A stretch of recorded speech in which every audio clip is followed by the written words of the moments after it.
Congress March സംഘടിപ്പിക്കുന്നത്. K Sudhakaran ലഭിച്ച അദ്ദേഹം എഴുതിയ ഒരു കുറിപ്പുണ്ട്. ആ കുറിപ്പ് ഈ ലോകത്തിൽ നടത്തിയ എല്ലാ ആക്രമത്തിനും മാപ്പ് പറഞ്ഞുകൊണ്ടുള്ള കുറിപ്പാണ്. ദ്രോഹിച്ചവരോട് മാപ്പ് പറഞ്ഞുകൊണ്ട് അദ്ദേഹത്തിന് മോചനം, അദ്ദേഹത്തിന്റെ ആത്മാവിന് വേണ്ടി പ്രാർത്ഥിക്കാൻ ആവശ്യപ്പെട്ടുകൊണ്ട് അദ്ദേഹം കൊന്നൊടുക്കിയ കുടുംബത്തിന്റെ ആശ്രിതരോട് അഭ്യർത്ഥിച്ച അലക്സാണ്ടർ ചക്രവർത്തിയുടെ നോട്ട് ഞാൻ ഇപ്പോഴും ഓർക്കുകയാണ്. സാക്ഷാൽ പിണറായി വിജയൻ, താങ്കളും ഇതുപോലെ അലക്സാണ്ടർ ചക്രവർത്തിയെ പോലെ പരിതപിക്കുന്ന ഒരു സമയം ഇത് അധിക ദൂരത്തല്ല എന്ന് ശ്രീ പിണറായി വിജയൻ കണ്ടറിയണമെന്ന് ഞാൻ ഈ സന്ദർഭത്തിൽ ആവശ്യപ്പെടുന്നു.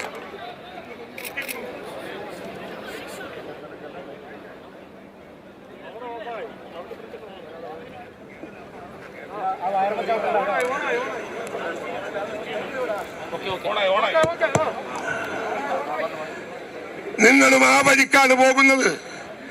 നിങ്ങൾ പരിതപിക്കും, നിങ്ങൾ സഹതപിക്കും, നിങ്ങൾ ആത്മവിമർശനം നടത്തും, നിങ്ങൾ ദുഃഖിക്കും. ഇന്ന് കേരളത്തിലെ ജനമനസ്സുകളെ വേദനിപ്പിച്ചുകൊണ്ട് നിങ്ങളും നിങ്ങളുടെ കൂട്ടാളികളും ഗുണ്ടകളും ക്രിമിനലുകളും ബോഡി ഗാർഡുകളും പോലീസുകളും പി ശശി എന്ന് പറയുന്ന ഗുണ്ടാ നേതാവ്, എന്റെ കണ്ണൂരിലെ ഗുണ്ടാ നേതാവ്, അദ്ദേഹത്തിന്റെ നേതൃത്വത്തിൽ അദ്ദേഹത്തിന്റെ നിർദ്ദേശത്തിൽ നടക്കുന്ന പോലീസ് പ്രവർത്തനങ്ങളിലും നിങ്ങൾ ദുഃഖിക്കും,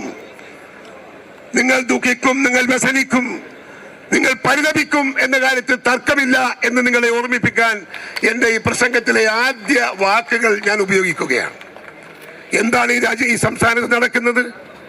ഇറങ്ങിപ്പോകാൻ വഴിയില്ല, ഇറങ്ങി നടക്കാൻ വഴിയില്ല. ഇദ്ദേഹത്തിന്റെ ഒരു യാത്ര, ഒടുക്കത്തെ യാത്ര. ആ യാത്ര കടന്നു പോകുന്നിടത്തൊക്കെ കടന്നു പോകുന്ന മുഴുവൻ ആളുകളെയും അടിച്ചും വെട്ടിയും നുറുക്കിയും വണ്ടി കയറ്റി കാല് ചതച്ചരച്ചും ഇടതുപക്ഷത്തിന്റെ ഗുണ്ടാ സംഘം മുന്നോട്ട് പോവുകയാണ്. എത്ര ദിവസമായി തുടങ്ങിയിട്ട്?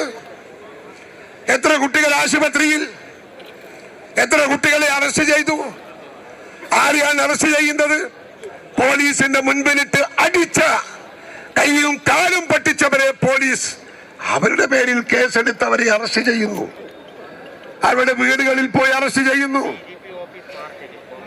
അടികൊണ്ടതും പോരാ, ഈ ഗുണ്ടായിസത്തിന് ഇരയായതും പോരാ, അതിനപ്പുറത്ത് ക്രിമിനൽ കേസിൽ പോലും നമ്മുടെ കുട്ടികൾ പോലീസുകാരന്റെ കസ്റ്റഡിയിലേക്ക് പോകുന്നു എന്ന് പറയുമ്പോ ഇതെന്ത് ജനാധിപത്യം, എന്ത് ഭരണം?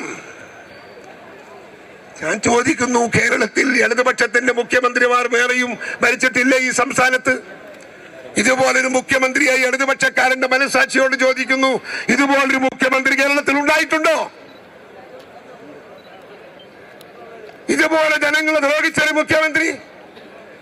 എന്നിട്ട് ഈ നാടിനെന്ത് കിട്ടി?